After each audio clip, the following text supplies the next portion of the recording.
محمدیہ کو ختم کرنے کا یا نقصان پہنچانے کا پلان بنتا ہے دنیا میں، یا بہت بڑے نقصان سے امت محمدیہ کو دوچار کرنے کی کوشش کی جاتی ہے، تو اس سے پہلے تانے بانے بنے جاتے ہیں. یعنی اچانک اس امت پر کوئی حملہ نہیں ہوتا. جب بھی اس امت پر کوئی حملہ ہوتا ہے یا اس امت کو شدید نقصان پہنچانے کی کوشش کی جاتی ہے، تو اس سے پہلے ایک ماحول بنایا جاتا ہے، ماحول کریٹ کیا جاتا ہے، اور ماحول کے بعد پھر اس امت کو تباہ کرنے کی کوشش کی جاتی ہے.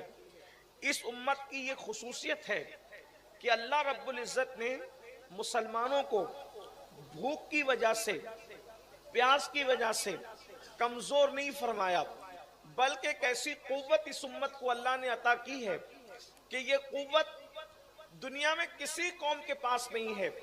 بڑی بڑی ایٹمی طاقتیں لوگوں کے پاس ہو سکتی ہے، لیکن جو قوت مسلمانوں کے پاس ہے وہ قوت کسی کے پاس نہیں ہو سکتی. دوسری قوتیں خریدی جا سکتی ہے، دوسری قوتیں بیچی جا سکتی ہے، دوسری قوتیں حاصل کی جا سکتی ہے، لیکن ایک قوت ایسی ہے، اس قوت کو نہ خریدا جا سکتا ہے، نہ بیچا جا سکتا ہے، نہ کسی ٹیکنالوجی میں اتنی طاقت ہے کہ اس قوت کو بنا سکے اور اس قوت کو جو ہے وہ لوگوں کے سامنے جو ہے وہ پیدا کر سکے. وہ قوت کیا ہے؟ جسے صرف قدرت پیدا کرتی ہے، انسان کے بس کی بات نہیں ہے. اس قوت کو قوت عشق کہتے ہیں، اور وہ قوت عشق جو ہے اتنی زبردست قوت ہے کہ اس سے بڑی قوت دنیا میں کوئی نہیں ہے. بلکہ اقبال نے آج سے ایک صدی پہلے اس قوت عشق کے فلسفے کو سمجھانے کی کوشش کی تھی. اقبال کہتے ہیں قوت عشق سے ہر پست کو بالا کر دے، قوت عشق سے ہر پست کو بالا کر دے، دہر میں اسم محمد سے اجالا کر دے، اور کی محمد سے وفا تو نے تو ہم تیرے ہیں، یہ جہاں چیز ہے کیا لوح و قلم تیرے ہیں.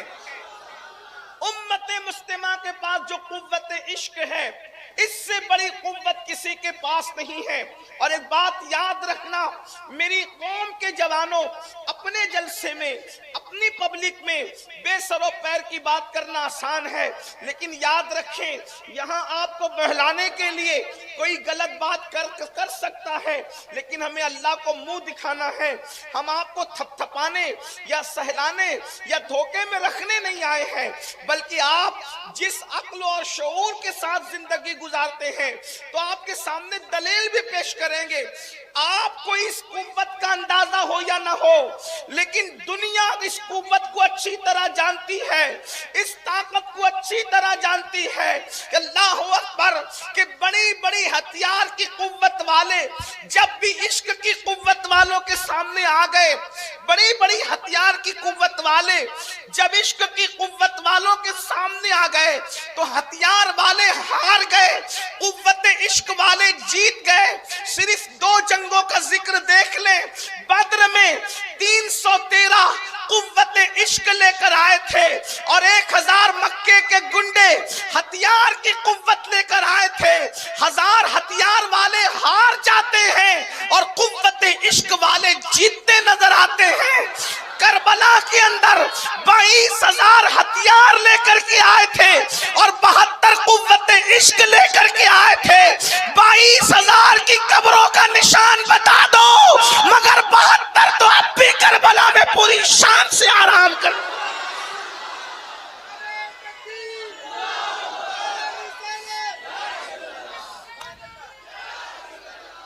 آپ کو اس قوت کا اندازہ ہو یا نہ ہو، دشمن اس قوت کا اندازہ اچھی طرح سے کرتا ہے، اور دشمن جب بھی تمہیں برباد، ہلاک اور تباہ کرنے کی کوشش کرتا ہے تو تم سے اسی قوت عشق کو چھیننے کی کوشش کرتا ہے.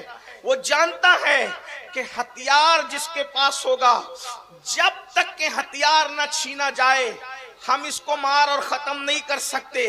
دنیا میں کوئی حکومت ایسی نہیں ہے جو ہر فرد کو ہتھیار دے سکے۔ اسلام وہ قوت دیتا ہے، قوت عشق۔ ہمارے پاس عشق بڑی چیز ہے، محبت بڑی چیز ہے۔ اور ایک بات آپ کو بتاؤں، ہر ہتھیار سے سر قلم ہوتے ہیں، لیکن قوت عشق وہ ہے جو دلوں کو فتح کرتا ہے، دلوں پہ حکمرانی کرتا ہے۔ تو جب بھی امت مسلمہ کو تباہ اور برباد کرنے کی کوشش کی گئی، قوت عشق چھیننے کی کوشش کی گئی۔